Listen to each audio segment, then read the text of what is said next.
Kita mulai dari KPU ya. KPU alhamdulillah minggu lalu ya, minggu sebelum hari Minggu ini, kemarin hari Kamis, KPU mengundang kami sebagai lawyer RRT untuk hadir ke KPU untuk menerima fotokopi ijazah yang kami minta. Itu tepatnya tanggal 2 Oktober ya? 2 Oktober ya, hari Kamis kalau nggak salah itu. Iya, hari Kamis. Ya, kami minta. Tapi sebelumnya perlu ditekankan bahwa KPU daerah, yaitu DKI, sehubungan dengan persyaratan sebagai gubernur, itu sudah merespon lebih awal, lebih dulu. Merespon lebih dulu, yang mana responnya itu tetap tidak akan membuka atau memberikan pada publik. Karena menurut mereka itu bertentangan dengan pasal 17 itu, 17H Undang-Undang KIP. Keterbukaan. Ya, awalnya. Ya. Yang saya herankan demikian, kami memberikan surat permohonan itu, bukan permohonan ya, permintaan karena itu hak ya. Jadi kami tidak perlu memohon karena hak. Permintaan kami itu ke KPU pusat lebih dulu. Tetapi setelah itu KPU DKI, kemudian KPU Solo. Tapi yang merespon adalah KPU DKI lebih awal. Nah, menurut kami ini test the water. Mungkin KPU pusat ingin tahu apa jawaban kami, apa respon kami. Tapi setelah kita rapat para lawyer, kita putuskan untuk tidak menjawab sebelum ada respon dari KPU pusat. Karena kami tidak mau itu sebagai rujukan lah artinya. Karena yang paling penting buat kami adalah KPU pusat. KPU pusat. Kami tidak menjawab waktu itu. Bahkan itu kan ada ketentuan bahwa sesuai undang-undang bahwa KPU itu harus 10 hari itu hari kerja ya. Hari kalender. Itu harus sudah respon atas permintaan kami. Tapi karena waktu itu belum waktunya dan 10 hari itu sudah mau hari kalender mau over, mau selesai, ya kan? KPU mengirim informasi ke kami untuk minta waktu perpanjangan 7 hari. Saya juga heran apa yang perlu didiskusikan. Wong itu hanya untuk menyerahkan fotokopi ijazah, kenapa membutuhkan waktu lagi? Yang katanya Bang Refli waktu itu kayak sepak bola aja ada perpanjangan waktu kan. Oke, tapi kami biarkan karena kami ingin tahu apa jawabannya sebenarnya.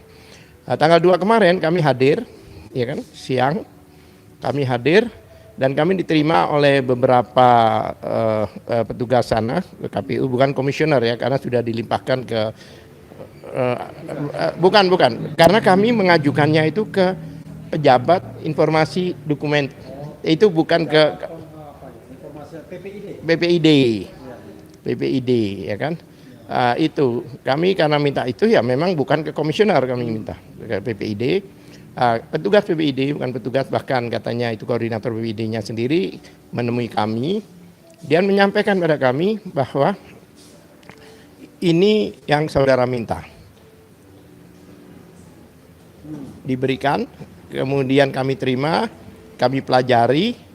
Di situ ada surat pernyataan yang saya sebagai orang koordinator yang nama saya disebut di situ, saya harus menandatangani.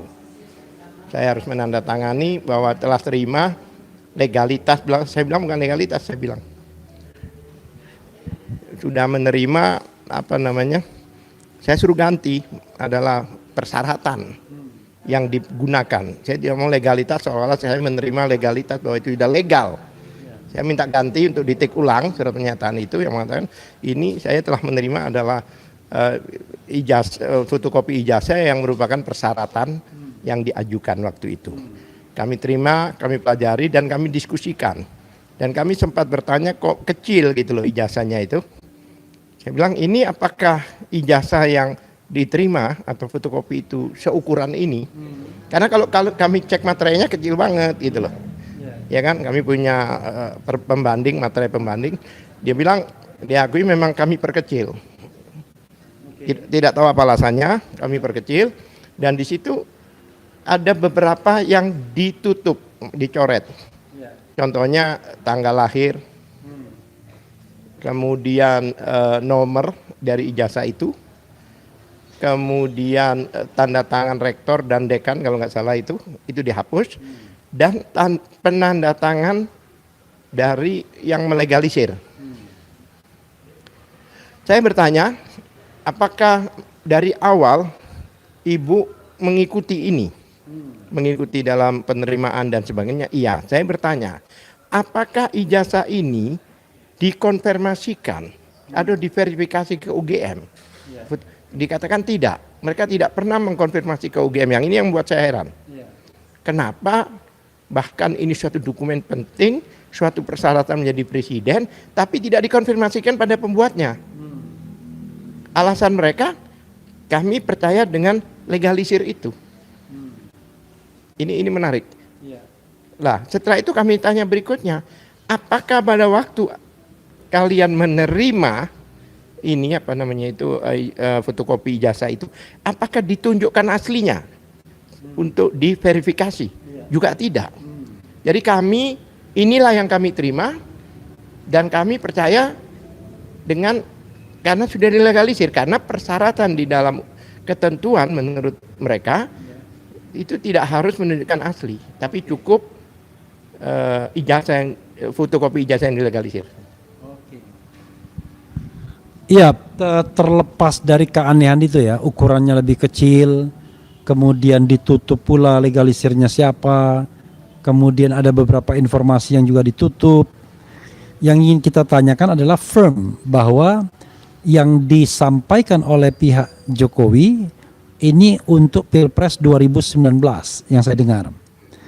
Yang kedua adalah ini yang pakai kacamata yang selama ini beredar, yang selama ini sudah ditunjukkan oleh Dian Sandi, sudah ditunjukkan oleh Dirtipidum Bareskrim Mabes Polri pada waktu itu Brigjen Johandani, sudah ditunjukkan oleh Dekan Fakultas Hukum Sigit Sunarta, dan kemudian juga ditunjukkan dalam reuni Fakultas Kehutanan UGM. Ya, pertanyaan saya adalah, bukankah itulah ijazah yang diteliti oleh RRT, Roy, Rismond, dan Tifa yang menghasilkan sebuah kesimpulan 99,9% itu ijazah yang tidak asli atau fake atau not original. Tanggapan Anda? Ya, saya juga mengikuti dari awal ya penelitian dari RRT ini, ya kan, dan fotokopi yang didapatkan oleh mereka. Alhamdulillah, yaitu menurut kami ya betul seperti foto yang tidak kena stempelnya dan sebagainya. Jadi terkonfirmasi bahwa selama ini penelitian yang dilakukan oleh RRT itu benar. Memang itu ijazahnya. Karena saya buka HP saya cocokkan exactly the same. Cuma lebih kecil. Ya, itu aja. Oke, tapi dengan menurut Dr. Tifa dalam interview sebelumnya mengatakan bahwa even itu the same, exactly, bahwa itu dari source yang sama, sumber yang sama, tetapi memang bentuk fotokopinya yang ditampilkan berbeda-beda. Berbeda dengan Dian Sandi yang warna, berbeda dengan Johandani yang terlipat, berbeda dengan KPU yang bahkan ada nomor serinya nggak ada gitu. Jadi itu ijazah yang sama, tetapi fotokopinya berbagai versi gitu. Apa yang Anda ingin katakan dalam kesempatan ini? Saya melihat ijazah yang ditunjukkan pada kami itu, fotokopi itu yang pas ya artinya yang mirip benar, itu bukan mirip yang menurut kami yaitu yang Dian Sandi, bukan yang lain-lain. Karena kan saya tahu bahwa itu selain warnanya beda, ada tersiram kopi dan sebagainya. Kemudian yang disampaikan pada waktu di Bareskrim keadaannya terlipat dan sebagainya seperti itu. Itu saya tidak melihat seperti itu. Jadi saya yakin mirip persis seperti apa yang diupload oleh Dian Sandi. Bukan dengan yang lain-lain. Itu yang saya melihat. Tetapi kan masalahnya saya heran sekali. Kenapa KPU pusat itu maksudnya kooperatif memberikan fotokopi, tapi KPU daerah itu tidak. Nah, kalau memang ketentuannya sama, aturannya sama, seharusnya kan mereka juga memberikan, bukan memberikan surat penolakan untuk menunjukkan itu. Kami ada suratnya. Yaitu. Nah, kami simpulkan ada kemungkinan berbeda. Tapi mungkin juga sama. Ya kan? Tapi kan apakah yang melegalisir itu orang yang sama? Apakah di stempel legalisir itu warnanya sama? Belum tentu. Memang nama-nama itu bisa terbaca, legalisir itu.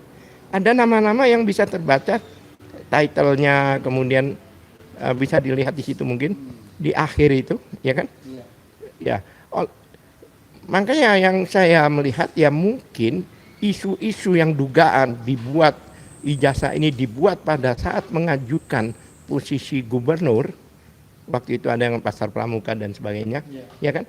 Saya meyakini itu. Kenapa saya yakini? Ya sejak itulah ada ijazahnya.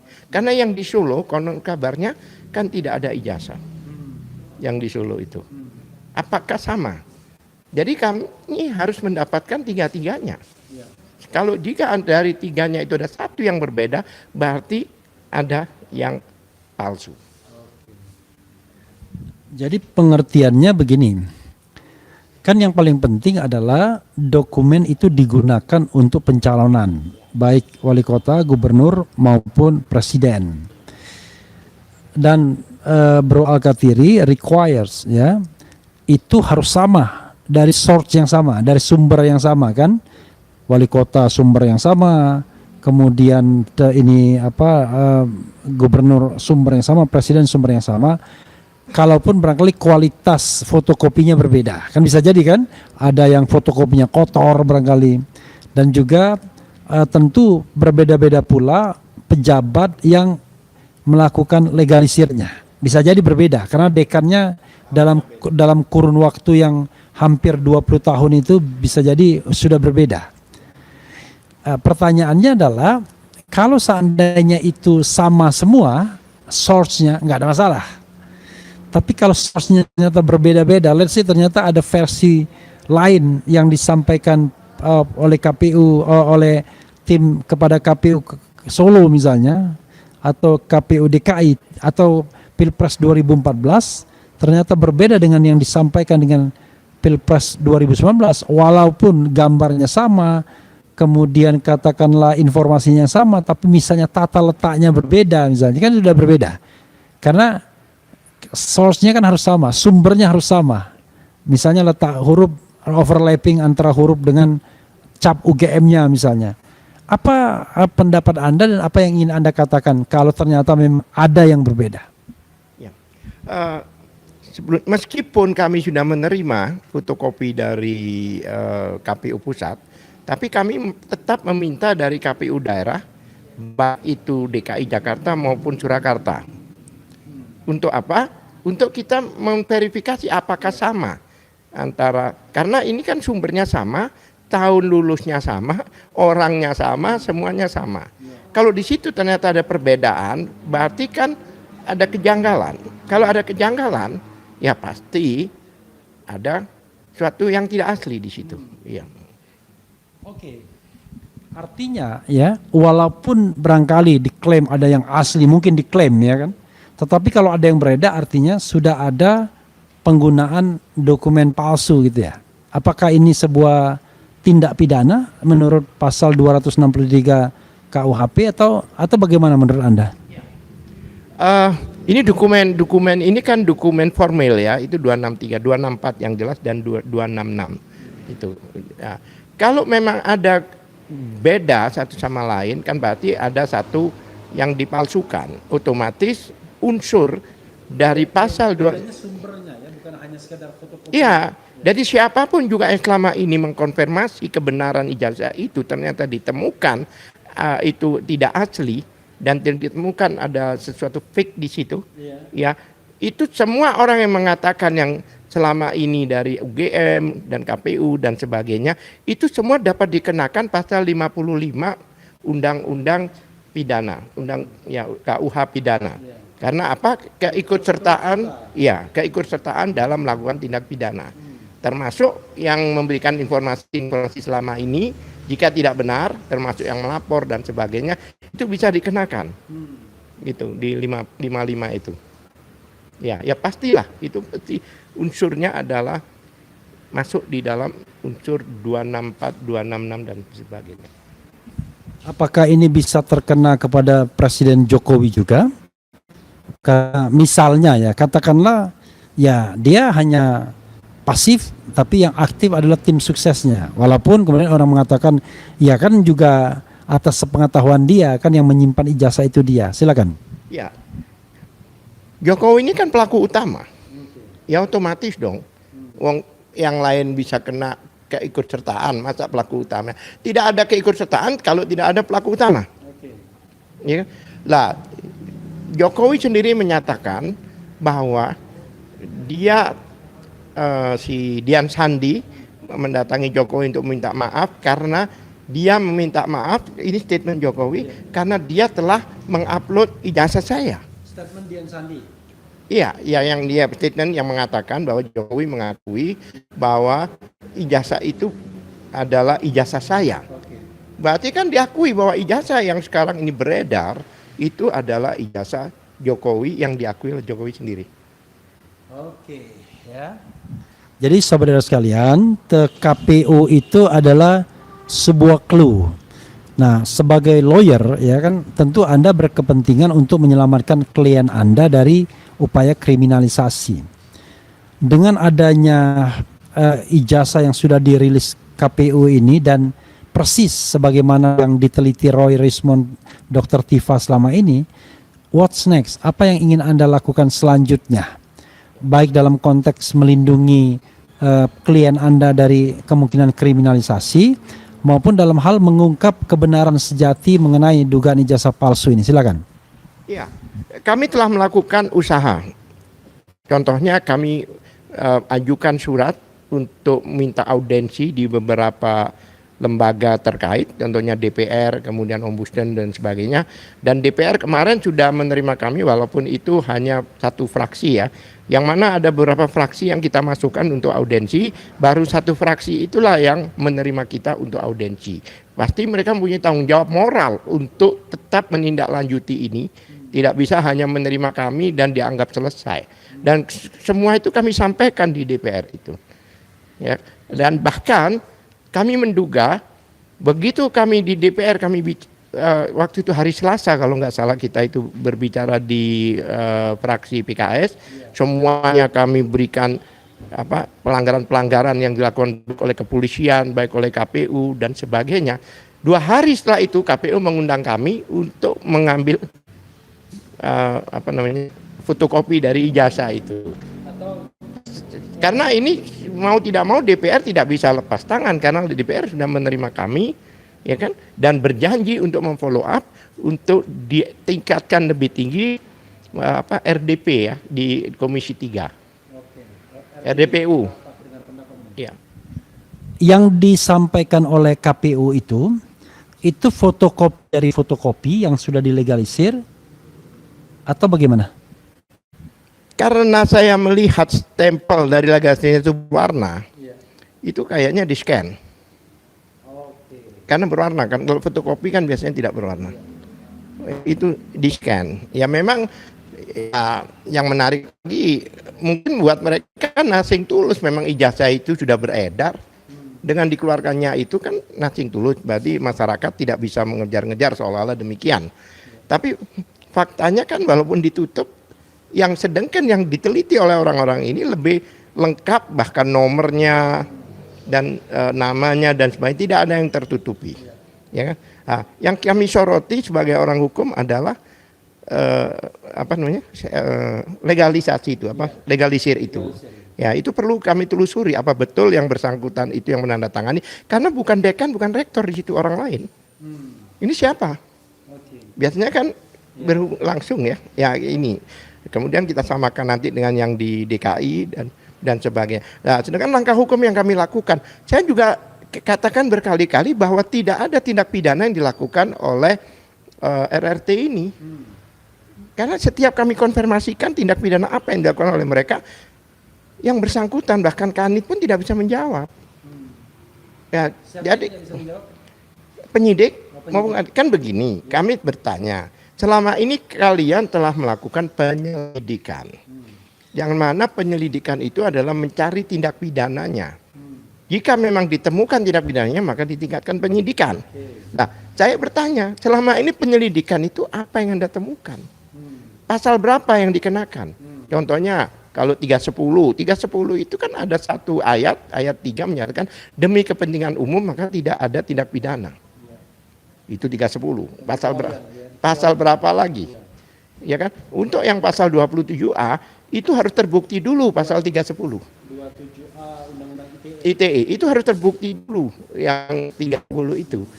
Baru ITE-nya. Selain itu juga sebagai pejabat publik kan tidak bisa tidak bisa digugat. Ya, karena sebagai lembaga publik kooperasi itu maksudnya perusahaan negara gitu loh. Ya, BUMN, Danatara,